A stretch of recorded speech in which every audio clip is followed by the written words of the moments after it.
Antropologi politik bangsa ini adalah dendam. Dari zaman Joko Tingkir sampai Joko Widodo. Dendam. Yes.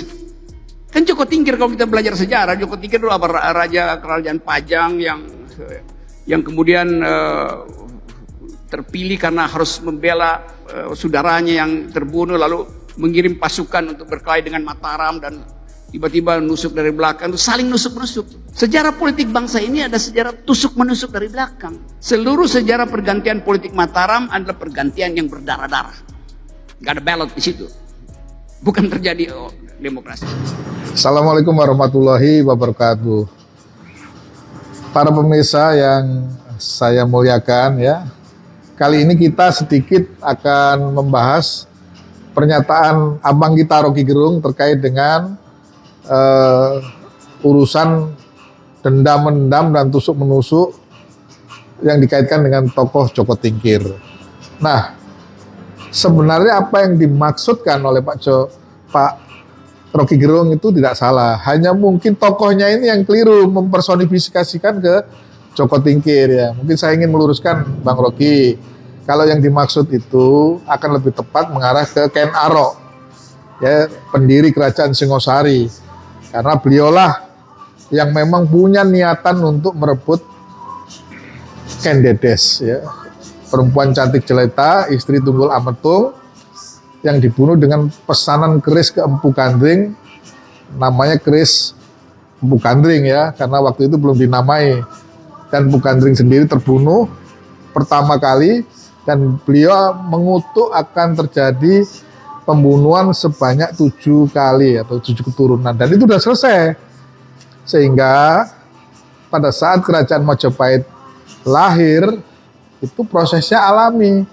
Tidak ada dendam, tidak ada perebutan kekuasaan, tidak ada tusuk-menusuk. Prosesnya ya dari keturunannya, Brawijaya 1, 2, 3, 4, 5. Nah, terkait Joko Tingkir, dalam sejarah juga tidak ada. Beliau ini tokoh yang bersih, hebat, tidak ada kaitannya dengan serang-menyerang atau tusuk-menusuk dari belakang, ya, dendam nggak ada. Beliau itu menjadi komandan pasukan elit di Kesultanan Demak itu atas dasar dari sayembara, dan beliau melakukan pertempuran perkelahian yang menyebabkan dia unggul sehingga terpilih. Nah, Joko Tingkir pun sendiri statusnya di kerajaan atau di Kesultanan Demak itu adalah mantu dari Sultan Trenggono yang menikahi putrinya, namanya Putri Mas Cempaka. Nah, kalau dihubungkan dengan adanya proses terjadinya pembunuhan, ya, tokoh-tokoh di situ seperti Arya Penangsang terbunuh, itu tidak dilakukan oleh Joko Tingkir secara langsung. Jadi itu ada kaitannya dengan sayembara untuk bagaimana Arya Penangsang ini memang harus dihilangkan karena telah membunuh saudara yang lainnya, suaminya Ratu Kalinyakmat, ya, dan Sunan Prawoto. Itu semua dilakukan untuk tujuannya memuluskan Arya Penangsang menjadi Sultan Demak berikutnya. Nah, siapa yang berperang melawan Sultan Arya Penangsang ini? Yaitu teman seperguruannya Joko Tingkir yang namanya Ki Panjawi dan Ki Ageng Pemanahan, dibantu si kecil, anak dari Ki Ageng Pemanahan, namanya Danang Sutawijaya. Hanya Danang Sutawijaya ini karena secara cerita kerakyatan sebenarnya juga menjadi anak biologis dari Joko Tingkir, maka dititipkanlah pusaka tombak Kiai Pleret, dan situlah singkat ceritanya Arya Penangsang terbunuh, dan dua kawannya ini mendapatkan hadiah dari Sultan Hadiwijaya, ya, yang ceritanya itu nanti akan menjadi Sultan Pajang, ya. Itu belum terjadi pada saat proses pembunuhan Arya Penangsang ini. Nah, menyadari posisinya Joko Tingkir sebagai mantu dari Sultan Trenggono, tidak mungkin ini ada garis keturunan yang beliau nyaman sebagai Sultan Demak.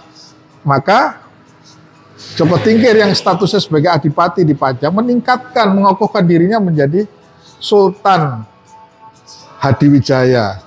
Gelar nama kesultanannya kesultanannya dari Joko Tingkir ke Sultan Hadiwijaya. Nah, dua sahabatnya ini mendapatkan hadiah tanah pendidikan di Mentauk, Jogja. Satu lagi yang Ki Panjawi mendapatkan tanah pendidikan di Blora. Oleh karena itulah pada saat tanah pendidikan di Mentauk dibabat oleh Ki Ageng Pemanan dan diserahkan ke anaknya Danang Sutawijaya untuk menjadi pimpinan di situ yang menjadi cikal bakal kerajaan Mataram Islam. Jadi Mataram Islam itu belum lahir Bang kalau masih eksisnya kerajaan Pajang. Pajang inilah memang menjadi motor pusat transisi dari kultur Majapahit ya ke kultur Islam. Disitulah puncak daripada akulturasi kepemimpinan Jawa yang berbasis Jawa murni ya dengan syariah-syariah Islam. Maka nanti akan lahir Mataram Islam itu.